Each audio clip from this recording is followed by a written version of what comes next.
Hi, everybody. Say, calling mom right now. Oops, I got to take this banner down. Hello, Hello. Minnesota. Hello, Minnesota. Hi, Mama. Are you watching? Are you logged in? Yeah, I'm watching. We're both there. We're both there. Logged in. See the chat. I think I may have figured out what the issue was before. Can you see me now? Yeah, don't change anything. Don't change anything. All right. I'm going to do it like this. I Bonnie up to bat. That's what Kenneth says in the comments. Oops, I got to put the comments up here. There we go.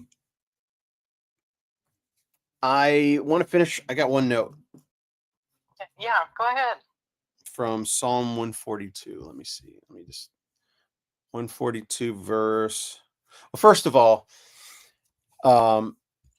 this psalm was written by David when he was in the cave. Robin's here. Hey, Robin. Good to see you. So David is in the cave. I believe it's the cave of Adullam or Adulam. I can never pronounce it. It's Hebrew pronunciations. I don't know. I think it's when he was in the cave fleeing from Saul. So that's Psalm 142. He writes this psalm. Yeah. And my first thought was, what do you do in a cave? When you're Not much. not much. There's the answer, right? You're hiding out. You're doing it to save yourself, to survive, right? To be, hidden, undercover, to avoid your enemies. But in that period, you're not able to go out and, farm or, build a wall or, go like the things you normally do, or you're being productive in society. You're just isolated, shut down, and you don't have, you don't have your supercomputer to go on TikTok, right? And just, you know, veg, right? You're isolated. Um and having this as the verse or one of the passages for today's reading, it was like, oh, okay, that's where I am. Like, I'm in a cave right now. It's like, what should I be doing? I mean, there's 1,000 things I could be doing, but are any of them like equivalent to me poking my head out of the cave at the wrong time, right? There's all these things I could be doing. And David could have been doing a bunch of things, but at the same time, it's a comforting passage where it's like, okay, maybe doing nothing is what I'm supposed to be doing now. I don't know. It's like, okay, you got me. You've brought me here. You're protecting me. You've given me guidance. I'm doing certain things that I know I'm supposed to be doing, and then there's 1,000 other things I know I could be doing. It's like, so it was that's kind of how God was speaking to me through the verse. And then at the end of the verse, I actually, let me bring it up. I'm going to bring it up. I'm going to have to cover your face here for a second. I'm going to, yeah. All right. So, oops. Sorry, I have to bring your face down. You still there? Don't worry about my face. All right. All right. You know what? I'll make it bigger. I'll do it the normal way. All right. I'm just going to read this one section, and then we'll get to Mom's story about the day the alphabet survived digestion. Verse 7, the end of this psalm that David, I shouldn't say David wasn't doing anything. He was writing. he was composing, poetry and scripture to God. And this one here is my prayer at the end. It says, verse 7, bring me out of prison, that I may give thanks to your name. The righteous will surround me, for you will deal bountifully with me. And that's what we believe, right? We believe that God has a great bounty in store,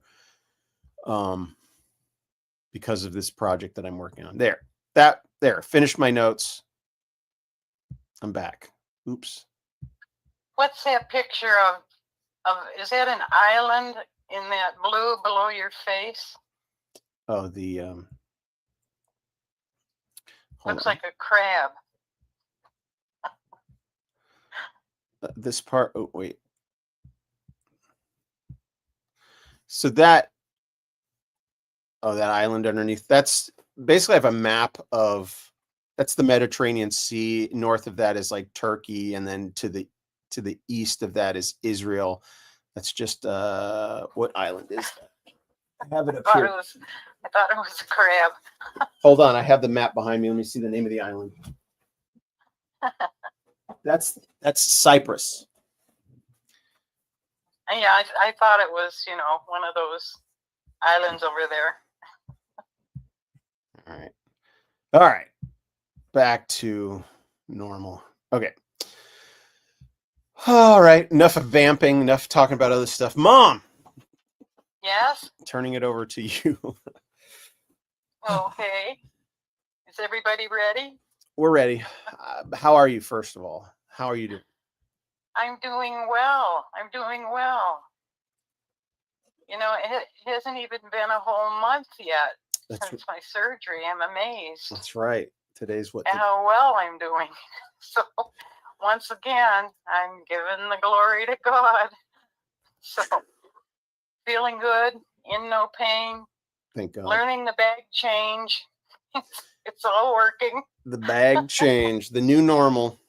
My new normal. Well, we won't go into the details about that. Yes, right. No, not today. Not today. This memory that I'm going to share has to do with Philip. We all know Philip, my son Philip. Son number 2, little bro. Son number 2. Little brother. And this memory is from, about 40 years ago. He was about almost 3 years old. And we had moved to Ashland, Kentucky. This is where this takes place. I remember it well. You know what I have to say about Phil is my one child who just always kept me amazed. All my kids have been special, and I'm not saying you haven't been, but with Phil, even from the time he was 2 and 3 years old, it suddenly dawned on me, this kid's got it going. I'm not sure what it is. Mm-hmm. He was not ADHD. Okay. Everything he did, he was nonstop curious about everything. We'd buy him toys. The day after we bought the toy, we'd walk in the living room, and he had a screwdriver and had taken the toy completely apart. I'm talking 3 years old here. And It was like that all the time, up in the cupboards, curious about everything. Well, at that time, when he was 2.5 or 3, we had purchased a package of, the alphabet letters. You can have magnets. You can put them on the fridge in your kitchen. Mm-hmm. And that's what we did. And he loved to play with them. And we would try to teach him words, make some letters, mom, dad, stuff like that. So he was on the learning curve no matter what it was.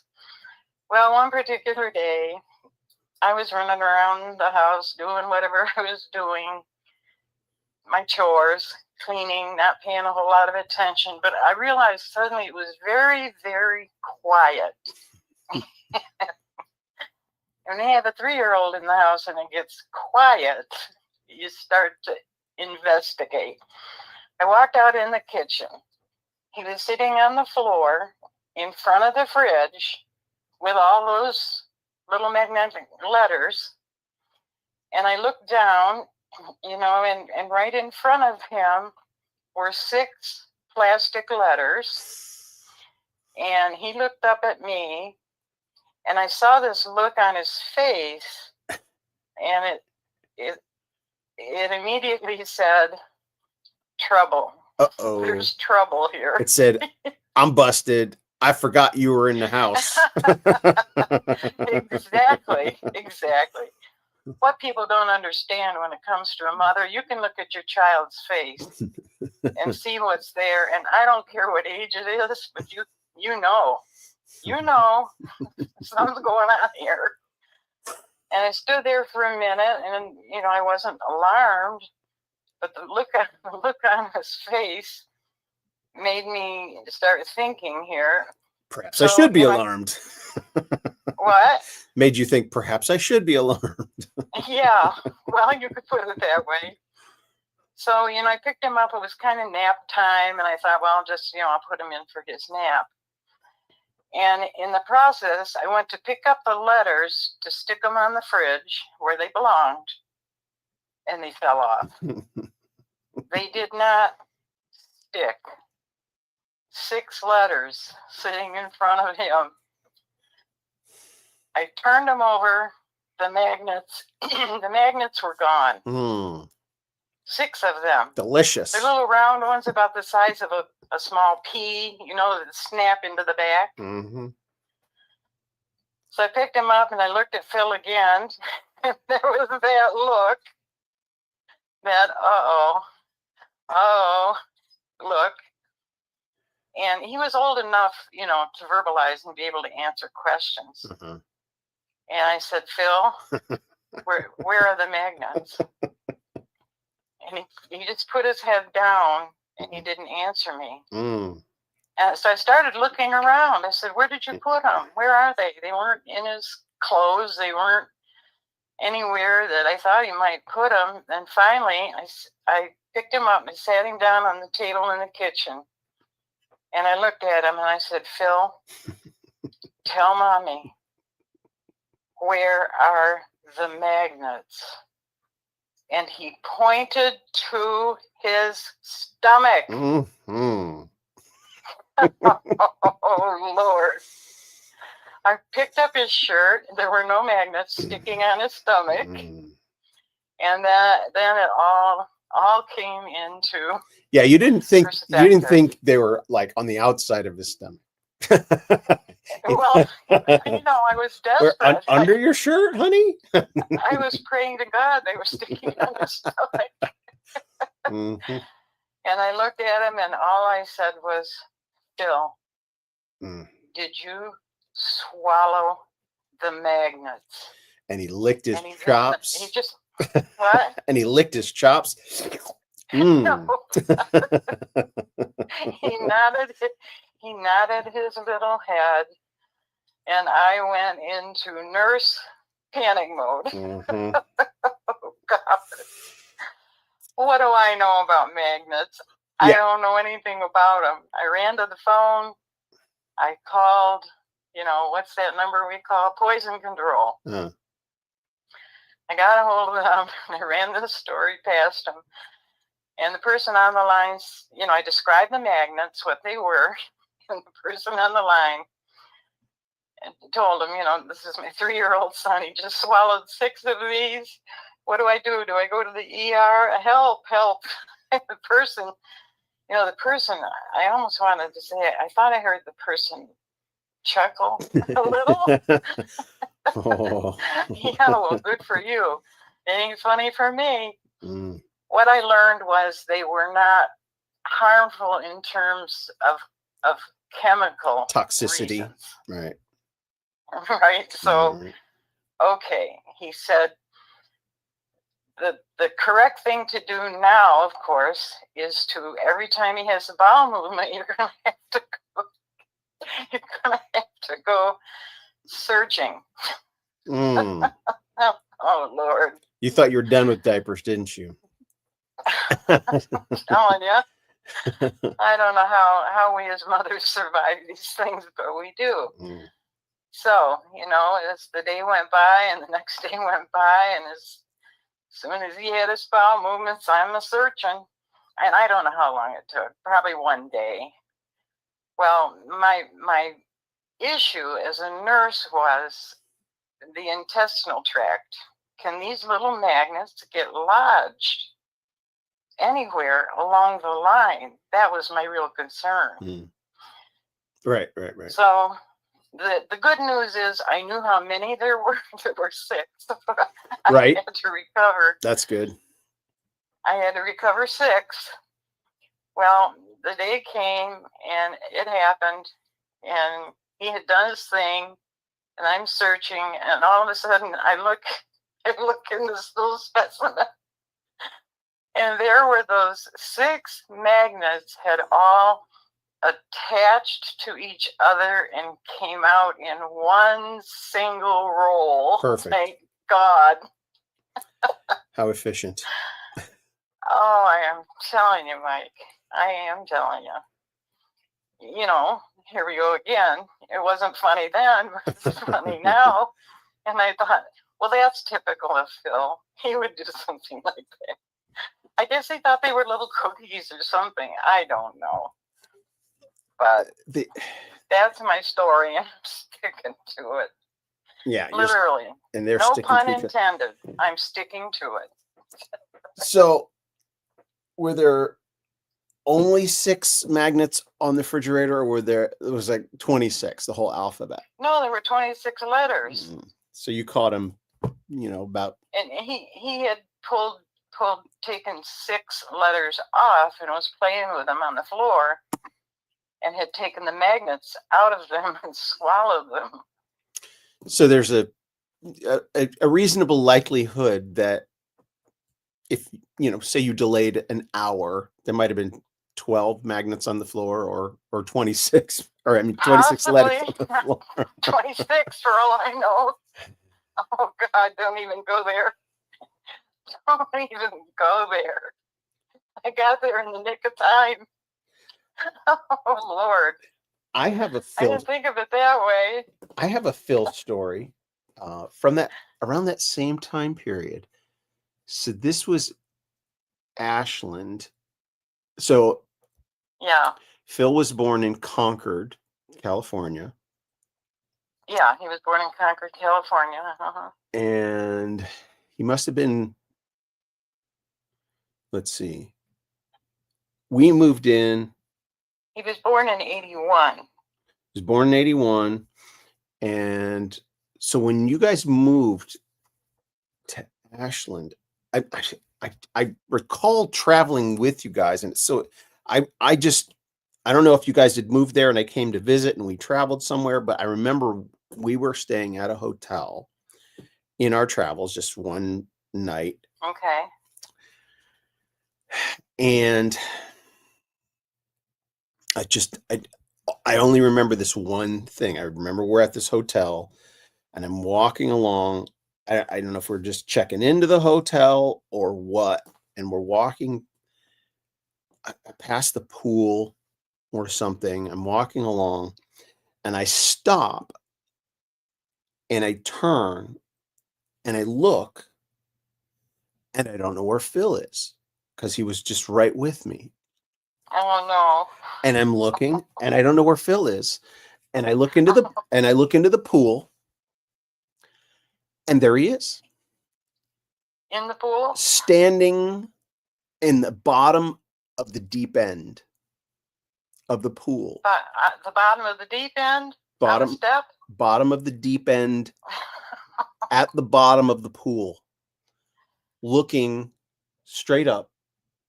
Big wide gaze on his face. I dove in and saved him, rescued him. Like if I had kept walking, if I had, gone around, if I'd gone around a corner, if I had like, oh, Phil will be fine. He'll catch up whenever. Right. It was.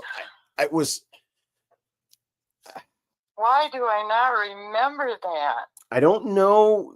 It's like, for me, I remember saving Phil's life, right? It's like he was at the bottom of the pool. And I had forgotten that. And then I actually saved someone else's life, I saved someone else from drowning when I lived in Mexico. So I thought I told you this story. Oh my gosh. Well, you may have. I'm a little bit amazed that didn't stand out in my memory, but I'm sure it happened. But that was Phil. Oh You yeah. let him go. I mean, he's going to go find out how the world works. And he was 3 years old, and he's not a swimmer. He wasn't a swimmer yet, right? And so, Oh my gosh. and that. So the other person I saved. So this was like Phil was 3, obviously at the bottom of the pool, and Well, was thank God you were there and saw him. it was God. Obviously, it was like, Well, okay. yeah. The other one, when I was a missionary in Acapulco, we were at the beach. I mean, Acapulco is a beach. I was at the beach with, I don't think it was with the other missionaries. I think it was with a couple of my friends. When I lived in there, I befriended the nationals, the Mexicans from Acapulco, my Christian friends from the church I was attending. And we're at the beach, and there can be a very strong undercurrent at a certain time in the Bay of Acapulco. Actually, it's more dangerous outside of the Bay of Acapulco. Just south of Acapulco is basically the continental shelf. If you go out into the water, in fact, it's fascinating that if you go down, I'll tell you about this. Okay, I saved this person from drowning in the Bay of Acapulco. It was a girl. She's probably 12, 13 years old. She just could not get out of the rip tide.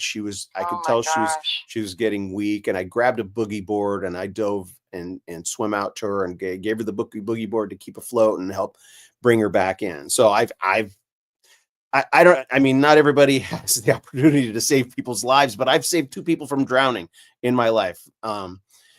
But the first time I saw a dead body live and in person, freshly deceased, was in on the beach south of the Bay of Acapulco. So Acapulco, I mean, was the same time when you saved that girl? It was on that. I was in Acapulco for about 5-6 months. So yes, this was in that same stretch of time. So essentially, Acapulco is a tourist destination. I mean, today don't go there because of the cartels, right? It's just not. It's not a good place to go to. I think Mexico will recover from this period, and we'll be able to enjoy Mexico again. But don't go there now. But when I was there, it's this one of the main tourist destinations, not just for people around the world, but for Mexicans themselves. People would come from Mexico City. Right. It was safe. Yeah, they'd come from Mexico City to go to Acapulco and just enjoy the gorgeous beaches. That's within the Bay of Acapulco, all the hotels and the tourism. But outside of Acapulco, it's also like there's the Bay of Acapulco, and then these mountains or these hills kind of that surround the bay. When you get up over those hills or up into the hills and over the hills, 80% of the population of that region is impoverished, completely impoverished, about 80%. And they all derive their livelihood from the tourism of Acapulco. So I was a missionary. So when we would go twice a week to that surrounding areas, to the poor areas, and go and teach the Bible and bring them, basic supplies like toothbrushes and whatever. And so there's this string of restaurants south of the Bay of Acapulco that are also, it's more of the impoverished area, but the restaurants themselves are frequented by tourists because it's much cheaper down there. And there's this one restaurant, just absolutely the best fish. I think the restaurant itself, when I say restaurant, it's not like a restaurant you walk into and sit down with air conditioning. There's a structure there, but all the tables are out on the beach in the sand with umbrellas, and they'll bring the food out to you. So it's open air, and they call it a restaurant. And there's this one, I think their fish recipe had won some kind of international award for the fish. So it was delicious. We'd go there. But because this beach is right on the continental shelf, the locals, the people that live around there, you never see them go in the water past their knees. Everybody that lives in that area, they just never go past their knees because it drops off so quickly. And the undercurrents, you have no idea. You just think it's water. But the undercurrents will pull you under and send you downstream.